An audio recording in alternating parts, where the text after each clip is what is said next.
അങ്ങനെ ഇന്ന് നമ്മുടെ വണ്ടിയുടെ ആദ്യമായിട്ടുള്ള ഇൻഷുറൻസ് ക്ലെയിം സർവീസിന് കൊണ്ടുപോവുകയാണ്.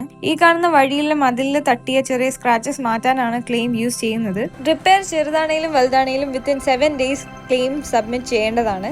ഒരു നോർമൽ ക്യാഷ്ലെസ് റിപ്പയർ ക്ലെയിമിന് insurance policy, original driving licence and RC and claim form fill ചെയ്ത് സബ്മിറ്റ് ചെയ്യേണ്ടതാണ്. അതിനുശേഷം ഇൻഷുറൻസ് കമ്പനിയിൽ നിന്നും ഒരു സർവേയറിനെ വെഹിക്കിൾ ഇൻസ്പെക്ട് ചെയ്യാൻ അലോക്കേറ്റ് ചെയ്യുകയും സർവേയർ ഫർദർ ഡോക്യുമെന്റ്സ് വേണമെങ്കിൽ അറിയിക്കുകയും ചെയ്യുന്നതാണ്. ഞങ്ങളുടെ കേസിൽ സർവേയർ GD സർട്ടിഫിക്കറ്റ് സബ്മിറ്റ് ചെയ്യണമെന്ന് ആവശ്യപ്പെട്ടു. കേരള പോലീസിന്റെ ഓൺലൈൻ പബ്ലിക് സർവീസ് പ്ലാറ്റ്ഫോമായ തുണ പോർട്ടലിൽ അക്കൗണ്ട് ക്രിയേറ്റ് ചെയ്താൽ നമുക്ക് തന്നെ GD റിക്വസ്റ്റ് സബ്മിറ്റ് ചെയ്യാവുന്നതാണ്.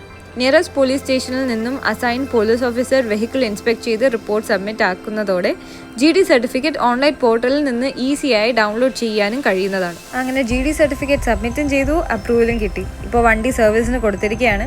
വിത്തിൻ 5 days വണ്ടി റെഡിയാക്കി കിട്ടുമെന്നാണ് പറഞ്ഞിരിക്കുന്നത്. Can't wait.